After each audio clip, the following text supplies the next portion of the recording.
Do British or Canadian holidays actually count? Get that stuff out of here! It's Southwest Bias! Welcome into another edition of Southwest Bias, brought to you by our friends at the Husband and Wife Law Team. If you've had a serious injury, call the Husband and Wife Law Team first at 602-783-8841 or visit their website at husbandandwifelawteam.com. And we are live from Studio K, brought to you by our friends at Circle K. Become a member of the Inner Circle today for free by downloading the Circle K app. Today is December 26th. I could hold up a newspaper to prove it, but I don't own any because I don't subscribe to a newspaper anymore. But that means in Canada, in Britain, and other places across the world, it is Boxing Day. And no, that's not where we all act like Jake Paul and get our ass knocked out against somebody that we shouldn't be fighting in the first place. No, Boxing Day is a celebration where in Canada and those other places, they actually go out and they shop. It started as a holiday where you essentially, the wealthy-to-do gave Christmas presents that they weren't going to use and other things. They donated it to the less fortunate. Of course, like everything, it's turned into a consumer holiday where people go get the things that they didn't get for Christmas. The Phoenix Suns have to go get some things. They have to become active when it comes to the trade market. I know it's early. It's December. It's almost January, but the trade deadline is slowly sneaking up upon us. This year, it's like February 5th. I remember when it was closer to All-Star, it felt like it was middle of February. But no, it is the beginning of February now. So are the Phoenix Suns ready to figure out what they need? Sure, Jalen Green's out now until the beginning of January at the very least. So you have less time to figure out how that starting five will work together and what your bench will look like. Makes it difficult to try to figure out what you should trade for, what you need, what you should go shopping for right now at this point. But I feel like you know enough based on what's gone on in essentially the first quarter and a half of this season. You need help at either the power forward or center position. You need size. You need somebody that can play when Oso Ighodaro is not a reasonable option against certain teams. In a perfect world, come on, Malawach is ready and you don't have to. But guess what? We don't live in a perfect world. If we did, Jalen Green would never be injured. Grayson Allen wouldn't have had to deal with injuries. All sorts of things would be different if we lived in a perfect world. But we don't. Rasheer Fleming and Kaman Malawach are not ready at this point to contribute for a team that has playoff, not just play-in hopes at this point, playoff hopes. Playoffs? Yeah, I said it. So why not try to go find somebody that can actually help accomplish that? Doesn't have to be a long-term piece. Could be a short-term rental. You've got to start looking at options that can help with the rebounding, that can help play defense when Mark Williams isn't on the court, or stretch the floor in a way that Mark Williams and Oso Ighodaro can't do. I'm fascinated with the idea of maybe Brook Lopez from the Clippers. The Clippers have essentially reenacted the scene from Tommy Boy where Chris Farley's talking about the accident and lights the toy car on fire. That's the Clippers. And that's being nice. Right now, they are the NBA's biggest dumpster fire, and unfortunately, it's a tire fire, so it's really difficult to put out. They're going to be sellers, and Brook Lopez is a piece that they're not using, and because the Clippers are so bad, his numbers don't look good. I believe Brook Lopez could actually help you. A big with size that can play, be a rim protector if necessary in a pinch, can stretch the floor a little bit, can rebound still. You're going to get him at a low cost because guess what? The Phoenix Suns don't have a lot of assets to go shopping. They have a few returns that they can make to get some store credit. They maybe have a gift card that their buddy gave them for $25, but they're not going shopping at Nordstrom, right? They're balling with a budget right now. So you got to look at guys that may be realistic that you can get. Brook Lopez is one of those guys that I think legitimately could help and that you could afford. Bobby Portis up in Milwaukee, another team that's teetering on the edge of irrelevancy, a team that may be looking to move Giannis or trying to find anything that they might be able to get that could help Giannis. Royce O'Neal might fit that bill. Bobby Portis could be a guy that could stretch the floor, can still rebound, could play small ball center, could play power forward alongside Mark Williams, could answer a lot of questions if they're willing to move on from him, and somebody that you could probably get with the limited resources you have. You're going to move Nick Richards. What can you get for him? A couple second-round picks, maybe a young guy that's underperforming? I think you have options there. You're not at a point where you're selling things off to try to get draft capital because you actually can make the playoffs. And this year, there's zero incentive to lose. Zero, because you don't have your own draft pick. You don't have control over it. So why would you do anything that's going to harm that just to try to regain some capital? It's not the game you're playing. So play in the margins. Go out there and start looking at things. Sure, you're not going to make a move on Boxing Day, but you should be thinking like that. You should be thinking with that mentality that, you know what? It's time to shop. And there might be some sales that could benefit us because there's certain teams that are completely underperforming while we're overachieving. And can we find something on the bargain rack that just might actually have an impact on the larger thing we're trying to accomplish in Phoenix? I think you got to start looking, but maybe that's just my Southwest bias. We welcome in the mustache behind the Mac, Shane Diefenbach. Shane, happy Boxing Day. Do you celebrate? No. Are you a pugilista? Put it up. Come on now. Yeah. I tell you what, Put up Sonny, your dukes. put up the hands.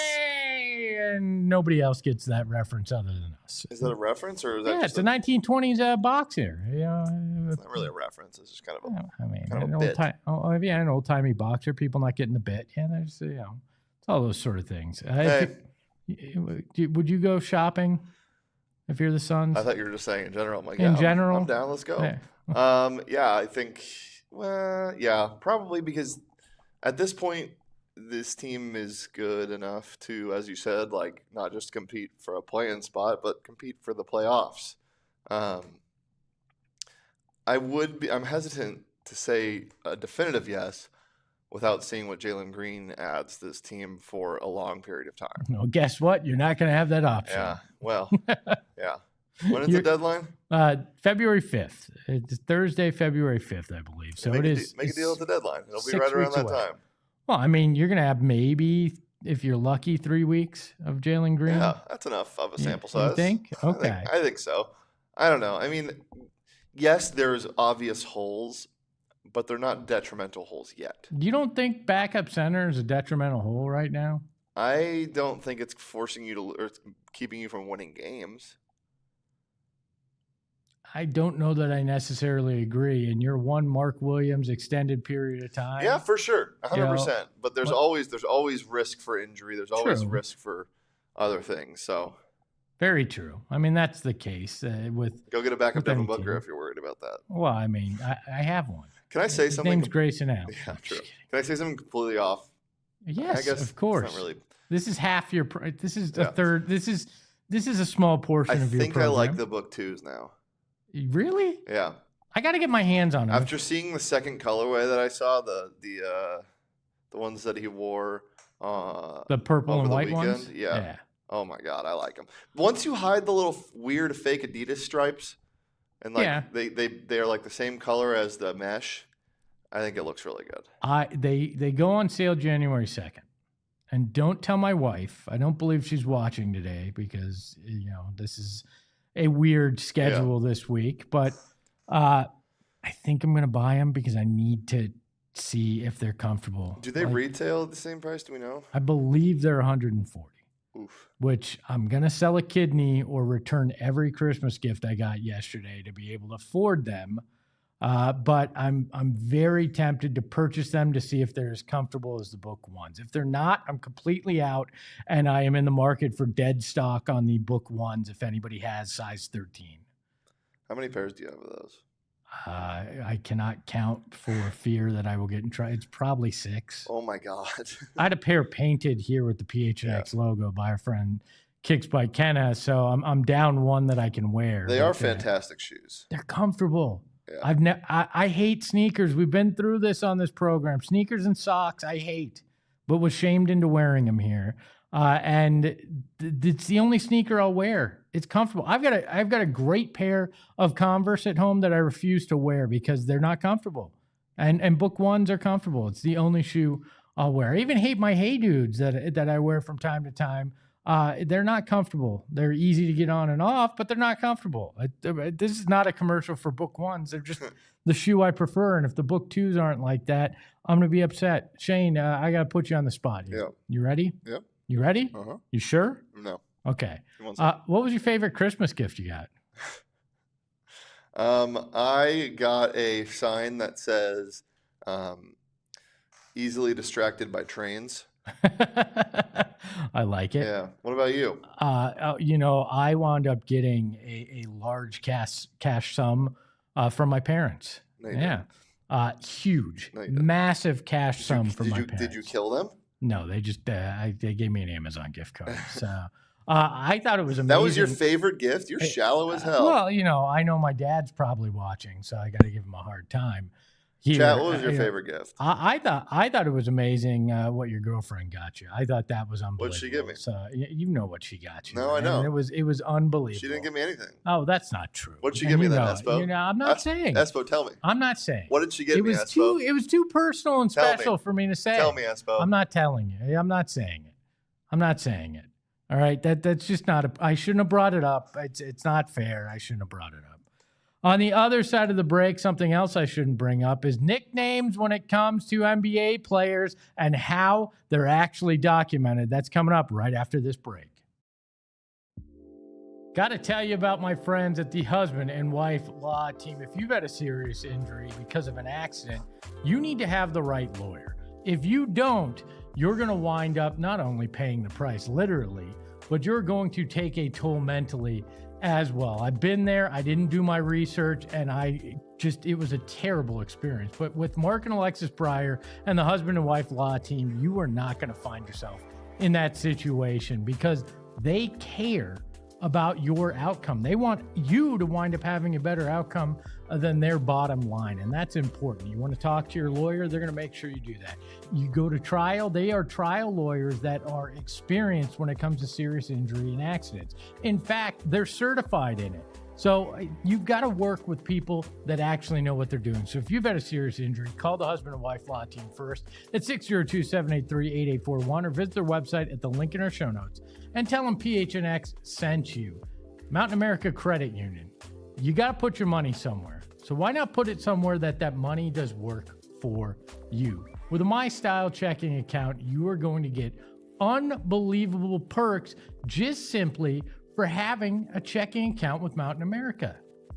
You're going to get telehealth access, mobile phone protection. I've dropped this thing so many times and I've had to replace the screen.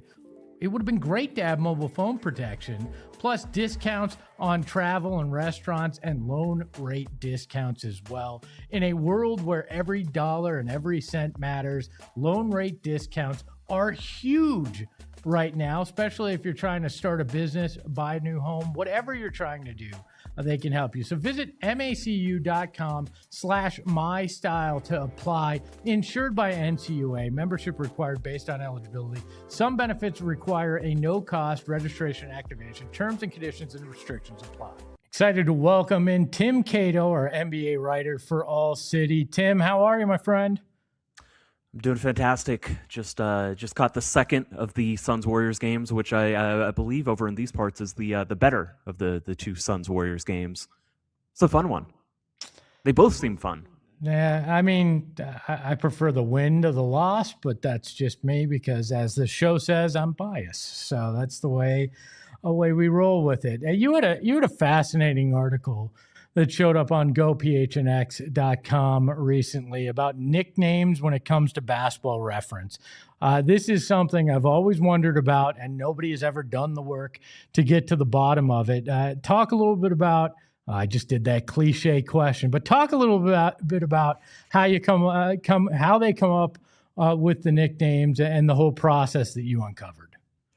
Well, for the record, once I did a story on talk about the question as well. So I love doing stories like this. And Basketball Reference is a site that I use literally every single day.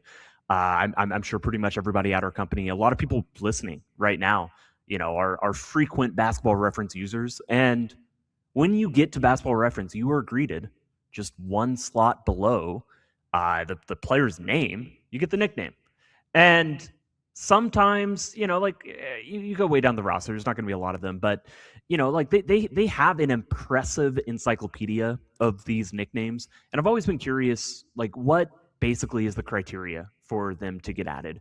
And it turns out it was a whole story about how Basketball Reference was coming into existence, in the mid 2000s. You've got to remember, sports internet was nothing. It was, it was being created by the people, starting these sites. Like there was no template, there was no rules about, or do's or don'ts. It was just like, do what you want, do what seems fun. And, to the point that Basketball Reference, Sports Reference, those pages, they used to update at the end of every season. Not daily, not weekly, not monthly. Which is crazy. Every season, you would get all your stats. And so I talked to Neil Payne, who is somebody who worked for 538. He has a Substack. He was in the process. I talked to some people at Basketball Reference right now. And it basically just became this culture that they wanted to add not just the nicknames that, you would hear on TV, and not just the nicknames that someone in the locker room, a teammate, might call another teammate, but they wanted to even capture the internet, the increasing culture of the internet, which loved, it turns out that, the internet is and has been and remains a great space, for creative nicknames to arise, for, people to try to one-up each other and come up with the cleverer names. So it's really a story that, yes, it's about the nicknames, and there's certainly nicknames in there. And I honestly thought it was going to be more about the nicknames themselves. And really, it turned into a story about the internet and just how this all came to be, why Basketball Reference chose to kind of take it in this direction, to stand out. And I think ever since, we still talk about nicknames all the time. We still reference the stuff. You see screenshots go viral. I thought it was just an interesting, thing that I wanted to dive into, and hopefully everybody rooting along will enjoy the, small journey I went on to figure out why it is the way it is. So you brought up a former Sun in the piece, Channing Frye, a guy that grew up in the same town as I did. We were both in high school at the same time. We both went to the University of Arizona around the same time and worked for the Suns at the same time. And you have a nickname that you reference in here that I have never once heard in my life when it comes to Channing Frye, in the buffet of goodness. What did you uncover when it came to this? Because I legit have never once heard it until I read it in here, and have probably even glanced over it on his Basketball Reference page without noticing that it was there. Yeah, so apparently once in a press conference, he referred to himself as, or he described his game as, a buffet of goodness. And that just is something that apparently various internet forums ran with back in the day. I found a Dave King article from Bright Side of the Sun back in I think it was the early 2010s, where that was referenced. So it has a paper trail of that stems back to this press conference. Just Channing Frye one time throwing that out, saying, "Hey, I play the way I play. It's a buffet of goodness." I have to ask, because now over on PHNX Suns, we're obsessed with trying to get one of our nicknames for the players to show up on their Basketball Reference page. Is there any inside info or insider trading you can provide to me? Somebody's email, a phone number, a way I have to particularly tweet a nickname to get it to show up? Because there's one for Oso Ighodaro that we want, the connector, and it is our mission this season to get that or some other nickname on a Basketball Reference page. Well, they get a lot of emails about this. They actually have to do, they have to exercise some level of discernment to realize, okay, is this just a guy and his buddy and his friend who came up with a nickname and they just want to like get famous? There's a quote in there, from somebody who works at Basketball Reference that's like, they're not trying to make the nicknames. They're not trying to coin the nicknames. They are trying to document them once they have enough critical mass. And so I think the idea is that this just has to keep building and building and becoming a thing that is bigger, maybe even than this show. But also in the piece, Mr. Nugget is something that is on Aaron Gordon's page, Basketball Reference player page, and that's something that came from DNVR. So it's absolutely possible. We at All City, we have coined nicknames before, and in the process of doing the story, at the end of the interview with Basketball Reference, I mentioned that Cooper Flagg and the nickname that had kind of coalesced around him, which is the main event, Maine spelled like Maine, the state, the one that he was born in. The main event was the nickname that has kind of coalesced around him. And the next day after the interview, before the story even came out, like a few weeks ago, it was on his player page. So the one way I know for sure is that if you do a story about Basketball Reference and the nicknames they have on their player pages, and you mention one that is at that level, it may end up on the website. Beyond that, I don't know if I have any tips except keep spreading the connector gossip and gospel. Really, it's not gossip; it's gospel, and we'll see where it goes. I heard two things here. If the DLLS crew and then Mars, Weedham, and Wind up in Denver can make it happen, anybody can. And two, I'm interviewing the wrong guy if I want to get this accomplished. I should be talking to somebody from Basketball Reference. Is that correct? I would say that's so, yeah. Let's talk about the Phoenix Suns and their performance so far. Still surprising a lot of people around the NBA. They thought the mid-November to mid-December stretch was going to kind of be the death knell of the fun story that was the 2025-26 Suns, but they've come out pretty much on the other end of it, still above 500. What's your take on the Suns so far? +5 on the season, baby. The closest team to dead even in the entire NBA, which is like they're third in the league over outperforming the spread, Vegas's spread. It's just one metric. It's not a perfect metric, but like that is a huge overperformance. Ironically, the team that is number one is Oklahoma City, which just speaks to even Vegas can't believe how good they are. But for Phoenix to be third in that stat with a really feisty defense. I think we're going to get to that, so I'll save something on that. But Colin Gillespie is just, oh my God. I mean, he's also a connector. And Oso is as well. I looked it up because I was actually going to bring up how I love how connective the team plays with Gillespie and Oso kind of like running their weak side two-man game that just instantly generates points. There was, in that second game, there was a moment in the first quarter where, it's Colin Gillespie, kick ahead, ball recycles, it's quick DHO, and then it's just a pocket pass to Oso who dunks. It looks so easy, but like that stuff is, it's just, I think it's the mark of a very healthy, very fluid offense. I also looked it up. Phoenix passes more when Oso is on the court.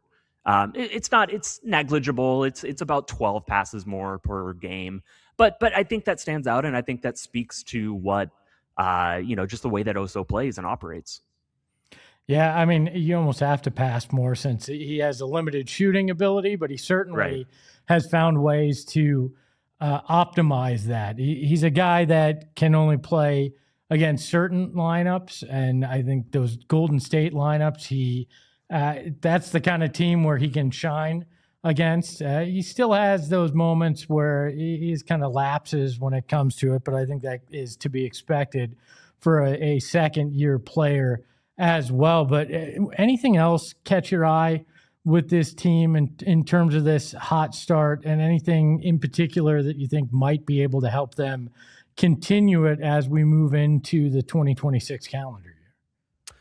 Well, before I came on, you mentioned the mentality, and I know we took up a lot of the time with basketball reference and the nicknames, but I just want to say this about the Phoenix Suns turnover rate and defense in general. It's the closest thing to Oklahoma City that we have in the league, at least at forcing turnovers and fouling. Obviously, they allow a lot more shots to go in than Oklahoma City, or they would be quite a bit better. Phoenix has the second best turnover rate in the league. It's 0.1 below Oklahoma City. They have the 19th free throw rate allowed. It's 0.1 worse than Oklahoma City. Like, all this stuff about Dylan Brooks and fouling and physicality, Phoenix is doing the physical part of it at the same rate as Oklahoma City, literally the same rate. And I think that's a huge testament to Jordan Knott. I think it's a huge testament to the defense and the buy-in from a group of guys who, a lot of these guys are not, A+++ defenders. They're not who you look at and think, oh, that's our stopper. Like, that's our all defense nominee. Like, start the campaign now. That's really stood out to me, is that, like, this is a team that can turn you over. It just looked like hell for Golden State trying to get the ball up the court. Obviously that's a little bit their personnel as well, but that really stood out to me.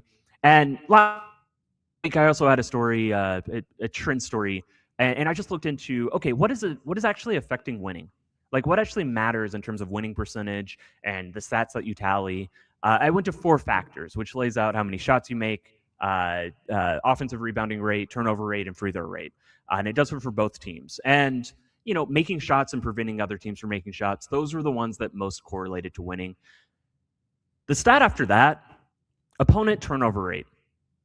That was the one that has the most correlation between, are you going to have a good winning percentage, and are you good at this stat? Like, just consistently, the teams that turn over opponents are the ones that are winning this season. The least correlated stat, opponent free throw rate. There is no reason, I think, in the NBA, and I think a lot of teams are catching on to this, you should just go be physical. You just go hack away. You should go foul, and it is so much more valuable if you can turn an opponent over more often than it is to send them to the line a few times. I think that's something that's really being shown in the way that Phoenix is defending and the way they're playing this year. There's a lot of frustration here in terms of the refs, and in particular the last handful of games, that maybe their reputation is becoming a problem, or at least Dylan Brooks' reputation. There was a missed call when it came to LeBron James, obviously a costly flagrant foul in the first game against the Warriors, and then some weird non-calls in that second game against the Warriors. Do you think that there is any kind of stigma when it comes to the Phoenix Suns, or at least Dylan Brooks, that's going on right now? I mean, there probably is. Like, it's Dylan Brooks, but it doesn't really matter in my view. There may be some stigma. There may be some calls that go the wrong way, but it is still better to have Dylan Brooks and the Dylan Brooks effect on your team. We are clearly seeing that this season. We can talk about like the ceiling that he provides a team like that, but that's not really where the Suns are. I haven't caught every one of the games. I am looking at this from a season long, effect and how the Suns are being rewarded from this. And if it starts catching up, if that free throw rate starts creeping up, if the Suns stop turning teams over, that's something we can come back to. But again, I would like to emphasize, second in the league at turnover rate and 19th at free throws allowed. Like, some of that is just that Phoenix has been very good at turning teams over, but it's not like there's some egregious disparity. In fact, more so the other way, that there's a lot more turnovers that Phoenix is generating than fouls that they're fouls that they're committing or being penalized for. Quite frankly, when you first mentioned reputation with the refs, I thought we were going to talk about Grayson Allen and Gillespie, who are, taking the step-through move to heights we have never seen before. I loved Gillespie just being like, okay, Grayson Allen's out. I'm going to take over. I'm going to shoot one of those like little step-through, one-footed runners. That was fantastic. Oh, speaking of a buffet of goodness, that is what I call everything that Tim produces. Tim, what do you got coming up for us soon, and where can the people find you? Everything that I publish, it's going to be up on gopnhx.com, I believe. Yep, gophnx.com. And yeah, you can follow me, Tim_Cato. I'm gonna have some winners and losers from the Christmas Day game, since I think we're all gonna be watching at home here and there throughout the day. And yeah, a lot more good, fun stuff coming soon. He is Tim Cato. Tim, always appreciate your time, my friend. Absolutely happy to do it. Want to thank our guest, Tim Cato, for stopping by. Great conversation. Always appreciate his insight. A big thank you as well to the mustache behind the Mac, Shane Diefenbach, working hard this holiday week. You can follow him at Shane Dief. You can follow the program at PHNX_sports. And you can follow me at Espo. And remember, when you're returning stuff, get something you actually like. Ahoy, hoy.